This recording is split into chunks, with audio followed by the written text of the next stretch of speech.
Hi everyone, good morning all of you. Welcome to the News Sasta YouTube channel.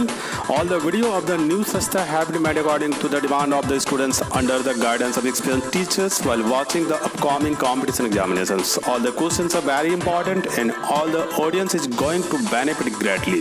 So guys, इस video को पूरा देखने का कोशिश करना। बहुत अच्छा क्वेश्चन इस वीडियो पे दिया गया है आप लोगों के लिए। सो अगर वीडियो अच्छा लगे तो सब्सक्राइब करना है, शेयर करना है, लाइक करना है। अब आते हैं क्वेश्चन पे।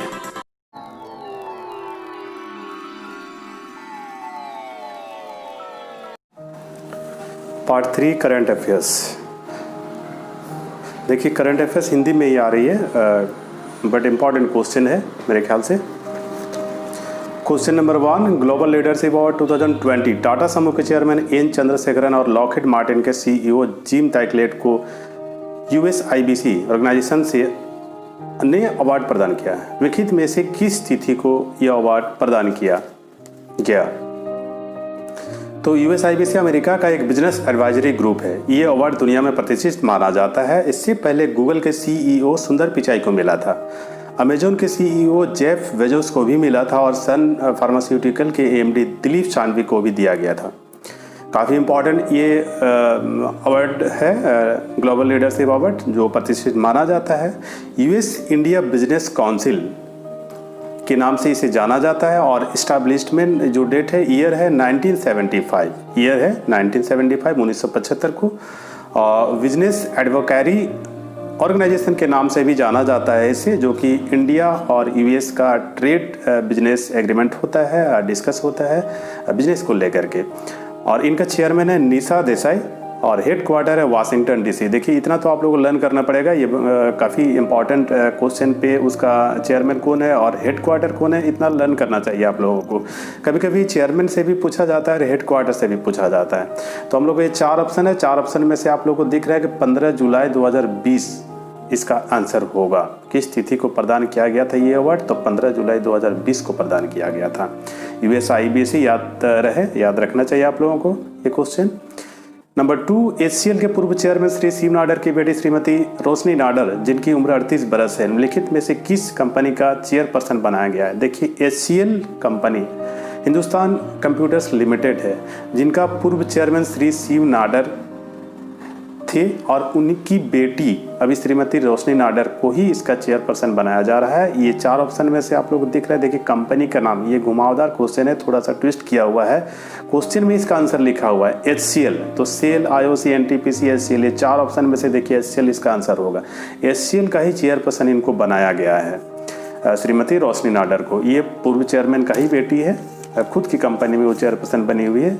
नेक्स्ट क्वेश्चन है, केंद्रीय बजट 2020-21 कृषि और किसान कल्याण के तहत प्रधानमंत्री कुसुम किसान ऊर्जा सुरक्षा एवं उत्पादन महाअभियान योजना के अंतर्गत बिजली ग्रिड से नहीं जुड़े सौर पंपों को बढ़ावा देने की योजना के तहत भारत के कितने किसानों को शामिल किया जाएगा? तो देखिए ये कृषि एग्रीकल्चर से रिलेटेड है, कृषि से रिलेटेड है। ऐसे में किसानों को बहुत ऐसे किसान थे जिन्होंने आत्महत्या करने का कोशिश किया था और आत्महत्या कर भी लिए थे बहुत सारा। तो इसको देखते हुए हमारे केंद्र सरकार ने ये डिसीजन लिया है कुसुम योजना के तहत। इस योजना के तहत इनमें से बहुत सारे किसानों को शामिल किया जा रहा है, लगभग इसमें देखिए ऑप्शन 4 दिख रहा है, आंसर तो डी है हमारा। 20 लाख किसानों को ऐसे शामिल किया जाएगा, जो कि इन लोगों को बहुत ज़्यादा फायदा होने वाला है, फ़ायदा मिलने वाला है केंद्र सरकार की तरफ से। तो बहुत अच्छा क्वेश्चन था ये भी। और क्वेश्चन नंबर 4, संयुक्त राष्ट्र के निम्नलिखित में से किस प्रमुख हिस्से को प्रधानमंत्री नरेंद्र मोदी ने 17 जुलाई 2020 को संबोधित किया? देखिए प्रिंसिपल ऑर्गन संयुक्त राष्ट्र के 6 हैं। सबसे पहले ये आप लोगों को जानना जरूरी है। तो ये 6 हैं और वो कौन कौन है? तो वो फर्स्ट है जनरल असेंबली। देखिए फर्स्ट जनरल असेंबली है, कभी भी आप ऊपर नीचे पॉइंट आगे पीछे हो सकता है, इसमें कोई दिक्कत नहीं है। जनरल असेंबली है, सिक्योरिटी काउंसिल है, ट्रस्टशिप काउंसिल है, यूएन सेक्रेटरीट है, इंटरनेशनल कोर्ट ऑफ जस्टिस है, इकोनॉमिक एंड सोशल काउंसिल है। ये हम लोग को 6 जो प्रिंसिपल ऑर्गन है ये मैंने बता दिया। जनरल असेंबली याद रखना चाहिए, फर्स्ट जनरल असेंबली, सेकंड है सिक्योरिटी काउंसिल, थर्ड है ट्रस्टीशिप काउंसिल, फोर्थ है यूएन सेक्रेटरीट और फिफ्थ है इंटरनेशनल कोर्ट ऑफ जस्टिस और six economic and social council.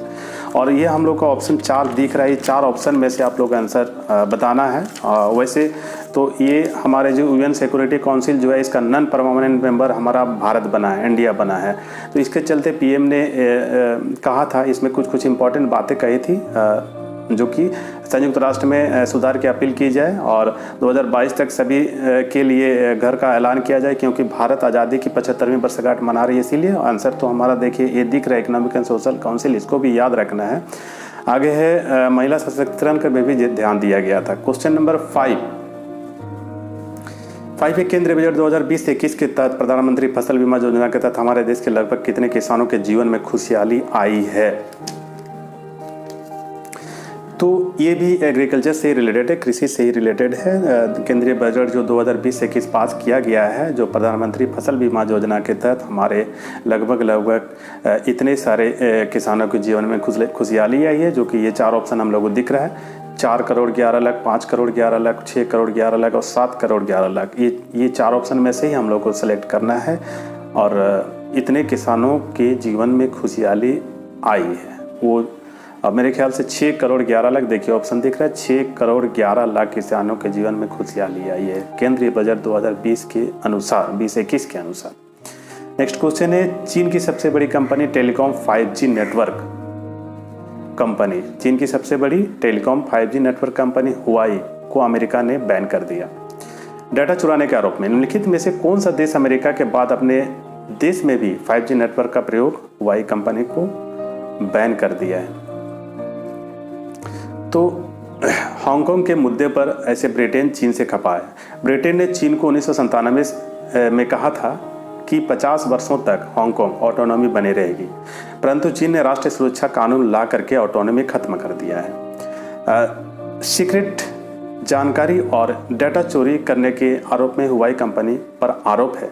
5G network में एंट्री देने पर देश का खतरा हो सकता है इसके चलते।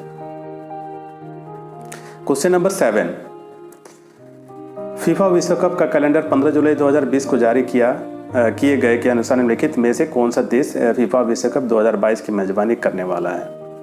तो 15 जुलाई 2020 के कैलेंडर के अनुसार जो कह रहा है ये कतर में होगा। 4 ऑप्शन अर्जेंटीना, पुर्तगाल, कतर, इथियोपिया और ये पहला मैच 21 नवंबर 2022 को और फाइनल 18 दिसंबर को खेला जाएगा। तो ये पहले से आप लोगों को पता था मेरे ख्याल से इसका आंसर, बट 15 जुलाई 2020 को दोबारा कैलेंडर फीफा वर्ल्ड कप का कैलेंडर जारी होने के चलते मैंने ये क्वेश्चन बनाया आप लोगों को। तो आंसर है हम लोग का कतर, आंसर सी। और ध्यान रहे, अच्छा क्वेश्चन आप लोग लर्न करना है। नेक्स्ट क्वेश्चन है, मुफ्ती नूर वाली महसूद एक कुख्यात आतंकवादी है को संयुक्त राष्ट्र ने वैश्विक आतंकवादी ग्लोबल टेररिस्ट घोषित किया है। निम्नलिखित में से किस देश का आतंकवादी है। तो देखिए ये आतंकी संगठन टीटीपी का लीडर है। आतंकी संगठन टीटीपी यानी तहरीक-ए-तालिबान, तो इसे प्रतिबंधित लोगों के लिस्ट में डाल दिया है। तो ये कुख्यात आतंकवादी है और ये संयुक्त राष्ट्र ने इसको प्रतिबंधित लोगों के लिस्ट में इसे डाल दिया है, क्योंकि ये ऐसे ये 4 ऑप्शन दिख रहा है, बट ये कहाँ का है, कौन देश का संगठन है, उनका 4 ऑप्शन हम लोगों को दिख रहा है, तालिबान, पाकिस्तान, बांग्लादेश, अफगानिस्तान। तो जिस कंट्री का भी है ये मुफ्ती नूर वाली महसूद जो है कुख्यात आतंकवादी है, इसलिए इसको ग्लोबल टेररिस्ट घोषित किया है संयुक्त राष्ट्र ने और इसका प्रतिबंधित लिस्ट में इसको डाल दिया गया है, ताकि आगे कुछ भी हो जाए घटना तो इस पर नज़र रखा जाए। और ऑप्शन नंबर बी पाकिस्तान का है ये आतंकवादी संगठन, पाकिस्तान का मुफ्ती नूर वाली महसूद ये पाकिस्तान का है। क्वेश्चन नंबर नेक्स्ट है 9, निम्नलिखित में से किस देश को भारत की तरफ से $8 मिलियन यानी 60 करोड़ रुपए के स्वास्थ्य उपकरण सौंप दिए गए हैं। तो ये 4 ऑप्शन हम लोग को दिख रहा है, जापान, रूस, मालदीव, अमेरिका। तो इसका आंसर ऐसे मैं पहले ही बता दूं, काफ़ी इंपॉर्टेंट ये क्वेश्चन है और बहुत चर्चित रहा था अभी कुछ 1 सप्ताह के अंदर। तो इस पर हम लोग को नज़र रखते हैं और ये हमारा जो कंट्री है वो मालदीव है। तो देखिए मालदीव के राष्ट्रपति इब्राहिम मोहम्मद सोलिया है और मुद्रा मालदीव रुपया है और इसकी राजधानी माले है। देखिए ये सब चीज़ों को आप लोग को याद रखना है। और इसमें जो रुपये स्वास्थ्य उपकरण सौंप दिए गए हैं, ये मालदीव के 61 द्वीपों में उपयोग किया जाएगा इसका। और मालदीव को 800 मिलियन डॉलर का एक लाइन ऑफ क्रेडिट भी दिए हैं इंडिया, जो कि इतने पैसे मतलब 800 मिलियन डॉलर जो है मालदीव इंडिया से कभी भी उधारी ले सकता है जब उसका कुछ समस्या है, अपने कंट्री पे कुछ बहुत बड़ी समस्या है, तो ये 800 मिलियन डॉलर को इंडिया के साथ वो शेयर कर सकता है, उधार ले सकता है, जिसको ऋण के रूप में उधार ले सकता है। तो इतने मिलियन डॉलर को इंडिया ने लाइन ऑफ क्रेडिट के नाम से दिया गया है और ये मालदीव को मदद करने के चलते इस पर इतना बड़ा फैसला लिया गया है। और जो इनकी राष्ट्रपति हैं इब्राहिम मोहम्मद सोलिहा जी से ये डिस्कस हो चुकी थी और ये देखिए ऑप्शन नंबर सी मालदीव हमारा आंसर है। और डिस्कस होने के चलते इसका एग्रीमेंट बना, उसके बाद 800 मिलियन डॉलर ने क्रेडिट अप्लाई इंडिया अप्लाई करने के लिए उसको बोला गया है।